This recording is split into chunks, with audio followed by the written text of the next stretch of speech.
I have a question for you. Who here, hands up, is having a good day? Quite a few of you, that's good. I imagine that might be to do with the sun or who knows what. Now be honest, hands up. Who here is having a bad day? A few of you, thank you for your honesty. Who here is having a kind of indifferent day or just doesn't really know? Okay, I love the mixture there, that's powerful. Yeah. Now a more complex question. Has anyone ever had a misunderstanding go horribly wrong? I won't ask what it was, but thank you for your honesty. Has anyone had a misunderstanding go right? Yeah. Okay. Has anyone ever done something and thought it was going to be terrible, but then actually it was great? But then looking back, it was kind of bad in some ways. But there are people who appreciated it, and maybe it was good after all. And in fact, maybe actually it was fantastic. Yes, we are kin. This? Oh, this thing? Don't worry, no one's seen you. This thing? This is some such tale. A story wrapped in a tragedy, cocooned in comic delight, and for its heart, well, I guess you could say its heart lies in a Swedish toilet block. I never know which toilet to use. And that time I didn't see the sign, do not enter, cleaning in progress. Thinking back, amazed I managed to hold it in as long as I did. Hey, you! Me? What are you doing here? I should have known she meant, what are you doing here today? In this room now? Maybe it was the everythingness of it all the last few days, but something in the way she spoke cut into me, and I genuinely thought she was asking, who are you? Wearily. That's my name, that's my motto. Never will I sorrow so. My ghost maidens. I never go anywhere without them. Yes. How did your life take such a shape? Wearily, no please. This world is my escape.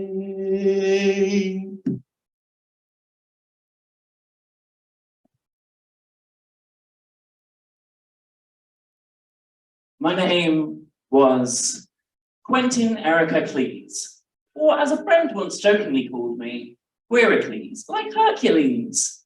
I liked it, but there was never anything really heroic about me.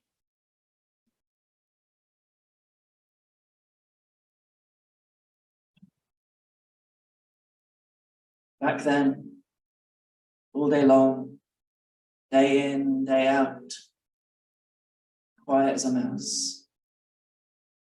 I used to write romance novels from my little closet house. It was lovely, but full of longing, lingering longing lasting a long, too languid time. Longing to know, could I step outside my box? My cozy box? This house, safe, space, place. It's treated me well, this place. Dreams spill out of me sometimes, but I scoop them back in, box them back up, swallow them back. I dribble them onto the page. Readers marvel at their taste. I write. I speak. Oh. Rain. Time and time again, I find my place staring at doorway.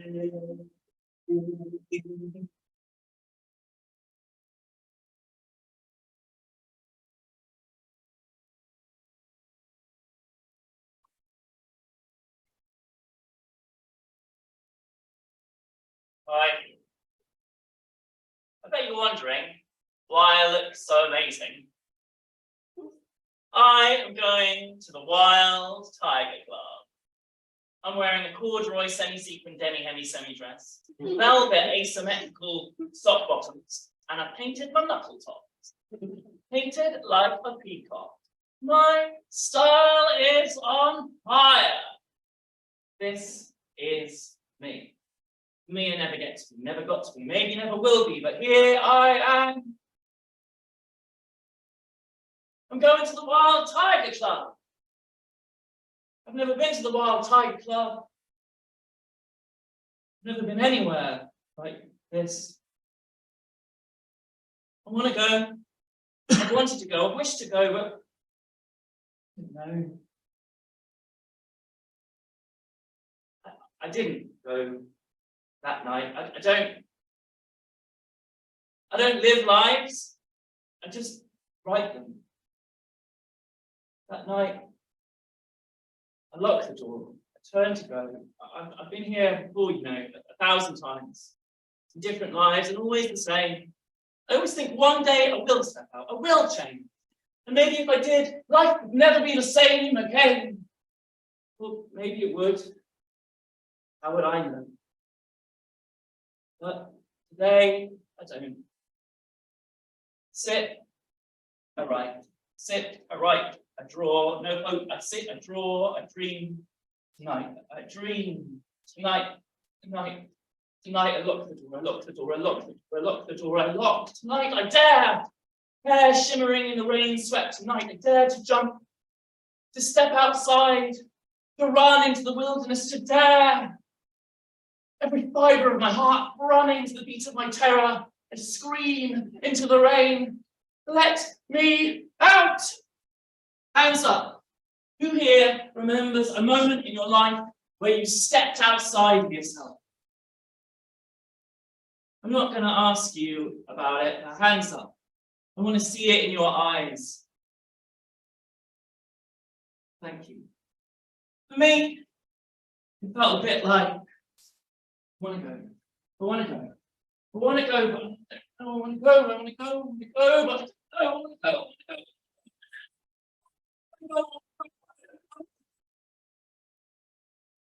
Lock the door, lock the door, lock the door tonight, tonight, tonight, tonight, tonight.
I had passed the trans entrance exam.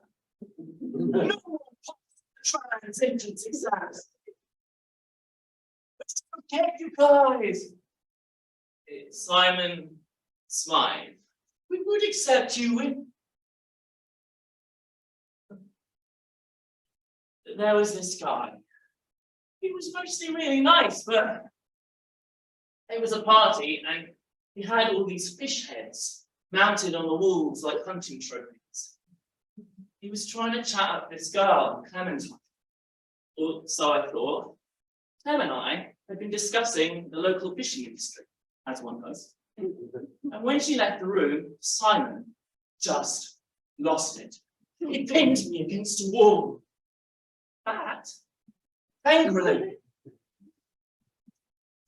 He was sour and stern, his face a blancmange of privilege and unmitigated rage.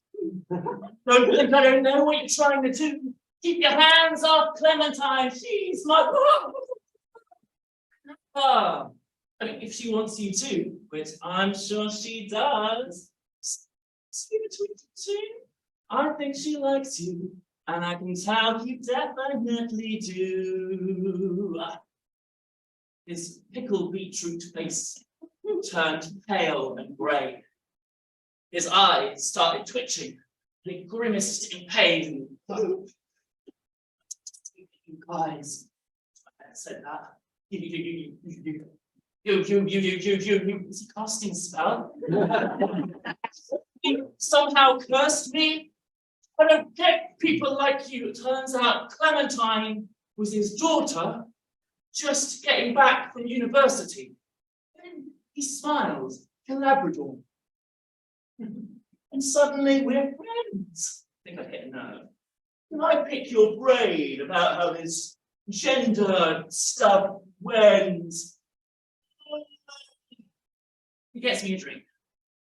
Now with Pickens thieves, full of joking and jostle, we chatter with joy. But as the night draws on, calmness recedes. The dog whistles bark. Its friendliness leaves. Your ideology. Oh, here we go. A danger to kids, isn't it? Really? I wish I could run into things like these, but no, I smile, I fawn, I freeze. And before I know it, conspiracies are tumbling out, and it's all wokeness and snowflakes. No, they're doing trans surgeries on sperms, for God's sakes.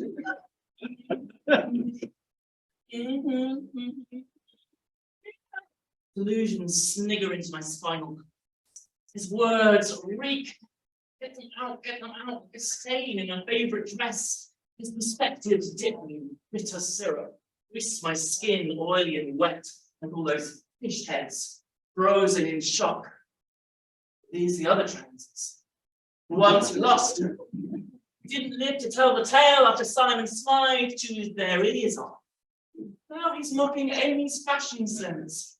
The way Harvey's hands flutter when he talks. How Saffron walks exaggeratedly, but heart's finding its comfortable gait. I love you all, and I hate this man and everything he states. A woman! He looks like a cross between a mermaid and a hairy trucker. Well, at least she doesn't fancy a daughter who jumped up, entitled, pompous, prick-faced, arrogant fish fucker!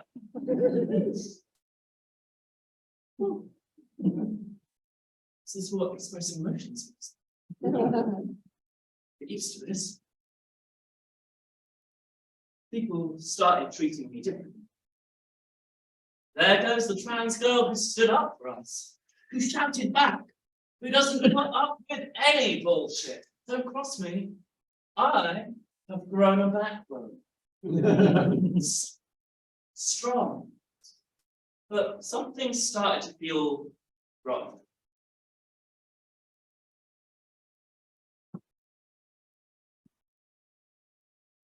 For a place with 1 million occupants, Bathleby is pretty small.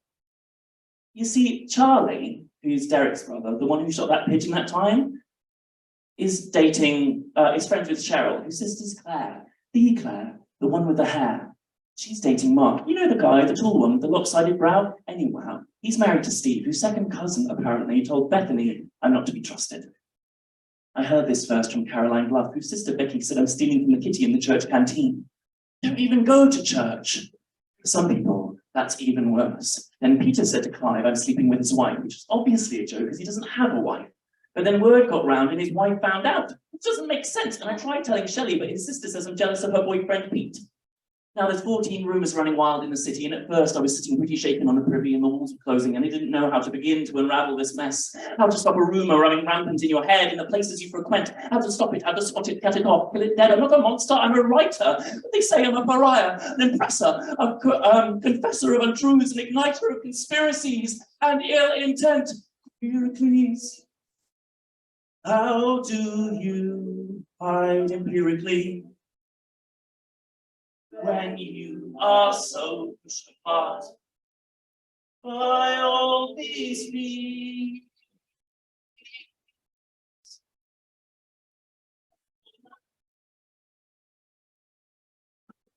This friendship's right,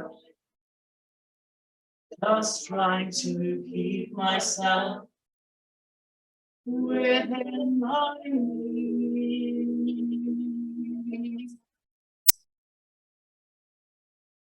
I tracked down clues and listened at doors. I became the very snake they took me for. Turns out Bethany's cousin is Steve's cousin's friend, and his mother's sister's lover heard her brother with another telling lies.